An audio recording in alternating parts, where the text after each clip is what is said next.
E 41 minutos, muito bom dia para você, eu sou Júnior Moreira, este é o Conversa de Redação e comigo para debater os principais temas do dia, jornalistas Eduardo Costa, William Travassos e a economista Rita Mundim. Olha só, pessoal, informação de agora cedo, o Banco Central decretou a liquidação extrajudicial da Will Financeira S.A. Crédito, Financiamento e Investimento. Mas para todo mundo aí, com certeza alguém já deve ter ouvido falar, Will Bank, inclusive com comerciais, com grandes personalidades na TV.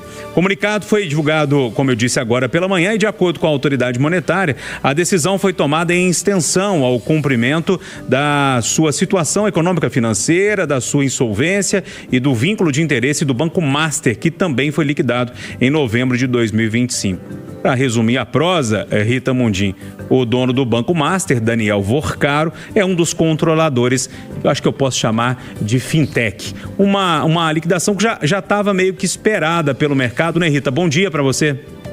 Bom dia, Júnior. Bom dia a todos. Exatamente isso. Mais uma vez, eles pediram aquele prazo alegando que teriam compradores para essa instituição. Mas no meio do caminho foi dado a eles um prazo de 120 dias, mas no meio do caminho eles pararam de honrar dívida junto à Mastercard.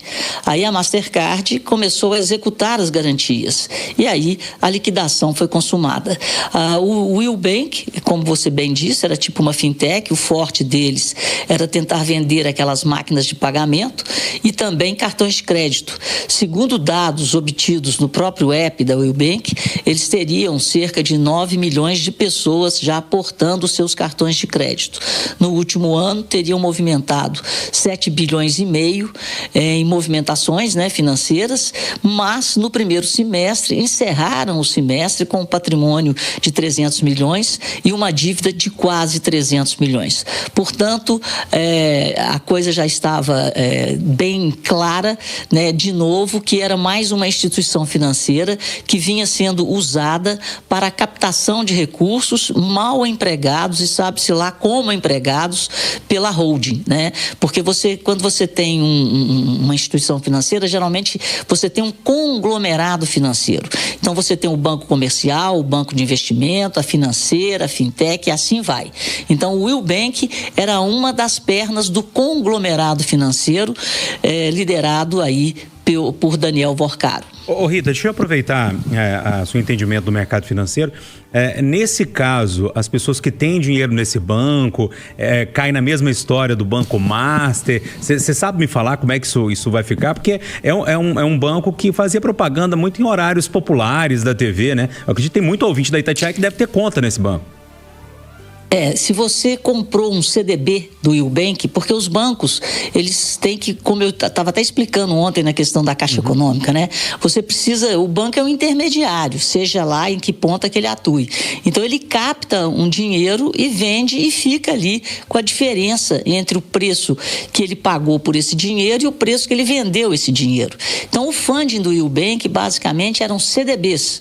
Então os CDBs são cobertos sim pelo Fundo Garantidor de Crédito no limite de 250 mil por CPF. Então, quem comprou um CDB do Will Bank vai entrar na fila aí do recebimento do Fundo Garantidor de Crédito. Bacana. Eduardo Costa, mais um capítulo aí desse caso Master, agora envolvendo essa fintech, Esse banco digital, vamos dizer assim. Bom dia. Bom dia a todos. Bom, Júnior, com tristeza, muita tristeza, principalmente porque eu fico pensando, num promotor como Francisco Assis Santiago, outro como André Ubaldino, o juiz como o doutor Lúcio Assunção foi, tantos juízes aí que a gente convive todo dia, sabe? Mas dá uma tristeza tão grande saber que essas coisas erradas, das quais a gente sempre suspeitou e que eram restritas, mas principalmente ao legislativo, mas também ao executivo, estão tomando conta do judiciário, sabe? Falo com tristeza, cidadão que quer respeitar, todo mundo é testemunha aqui do tanto que eu defendi o Supremo em ações polêmicas, como por exemplo no julgamento do 8 de janeiro, sempre salientando que havia equívocos do nosso Moraes ao ser o dono da causa toda. nas penas para os mais humildes, mas que ainda assim eu acreditava na lisura de todo o processo. A gente vai ver umas coisas. Esse negócio do Banco Master não está dando para escutar mais, Júnior. E o que eu falo aqui na rádio tem muito a ver com o que eu ouço por onde quer que eu vá. Quer dizer, tem pelo menos 2 ministros ali que tem que vir a público urgentemente para dizer o seguinte: nós não temos condições moral, ética e profissional de atuar nesse caso. Um é o Moraes, né? O contrato de 129 milhões, que no lugar de explicar, ele quer saber quem vazou. Agora, a situação do Toffoli, Júnior, é inacreditável. Sei da responsabilidade que estou dizendo, sei do risco que estou correndo ao afirmar com todas as letras que o senhor ministro tem que se afastar desse caso.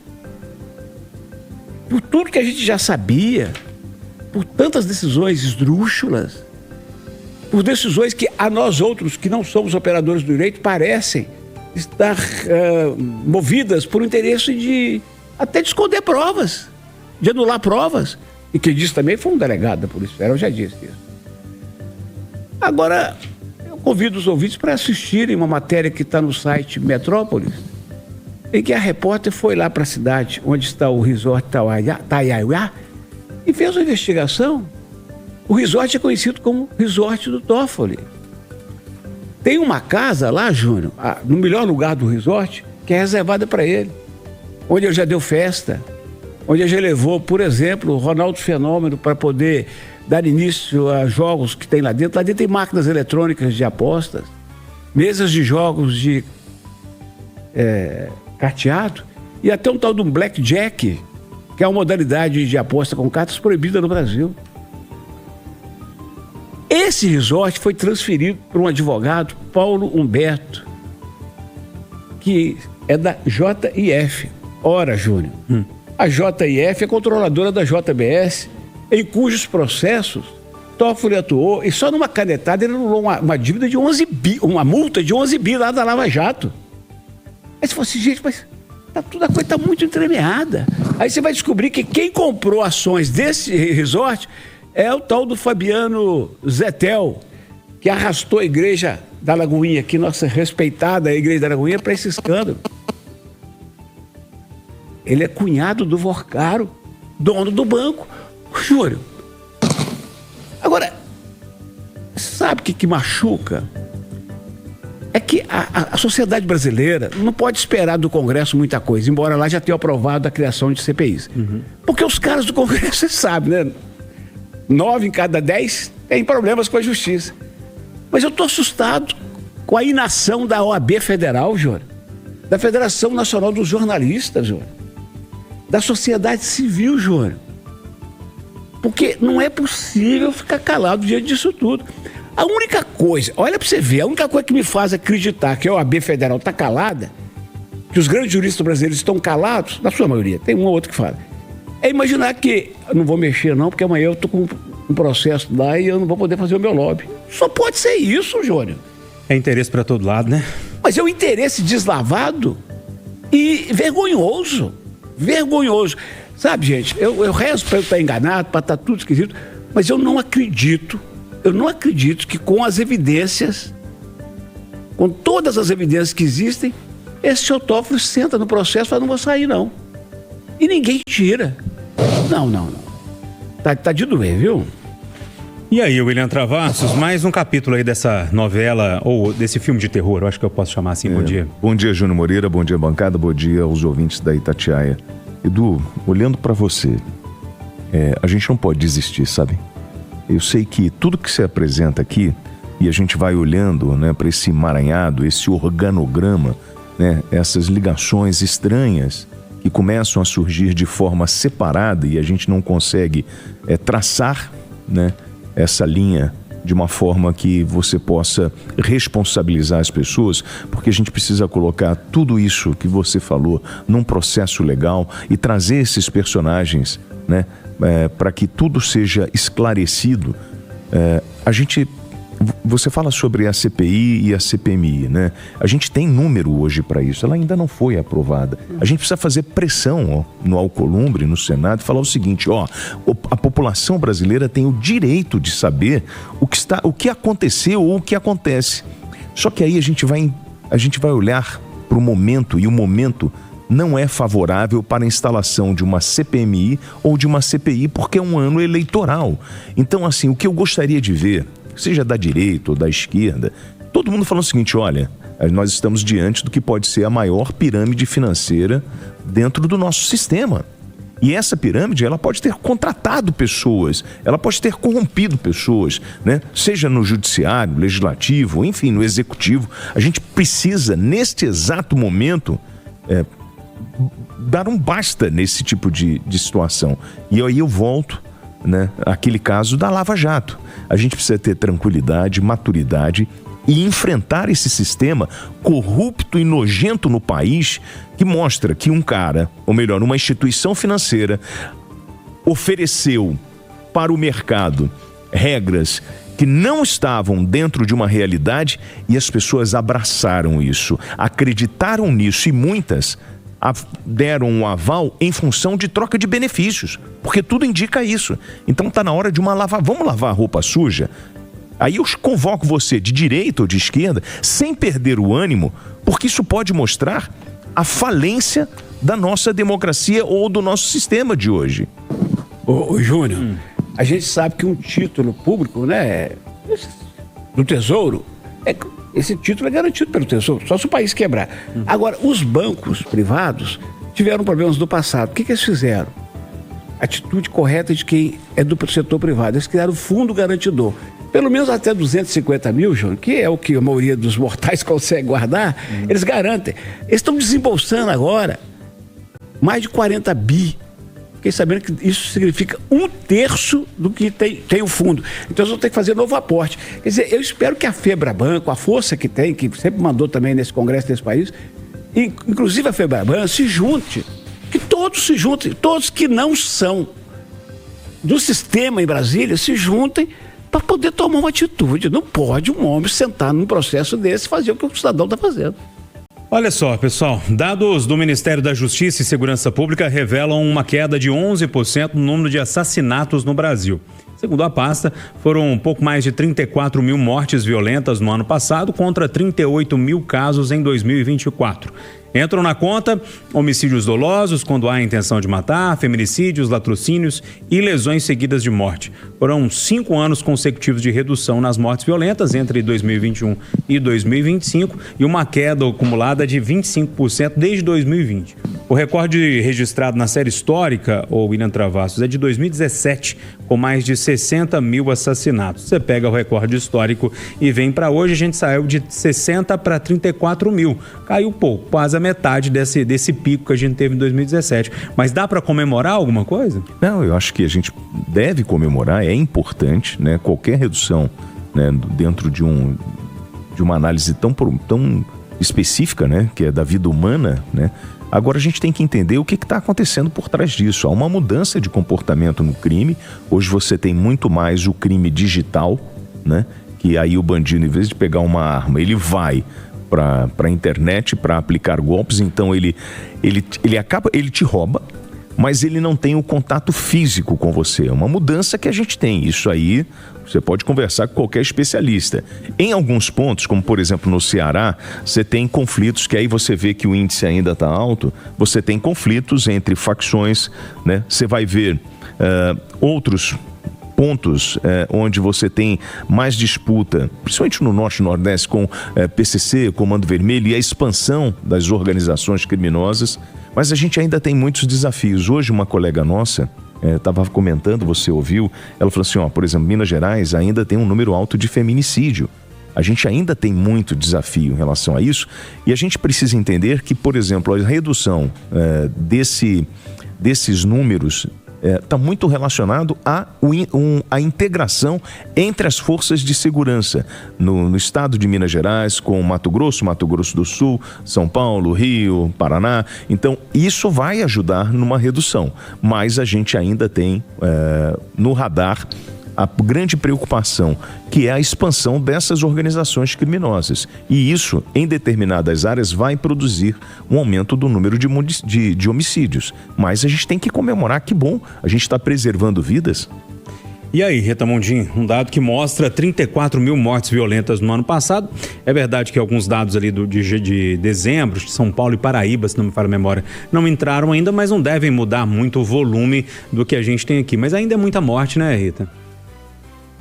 É muita morte, Júnior. E aí, eu fico aí com a análise do William, e a gente tem que pensar bem, é porque a forma de agir do crime organizado, ela está muito mais, digamos assim, muito mais técnica.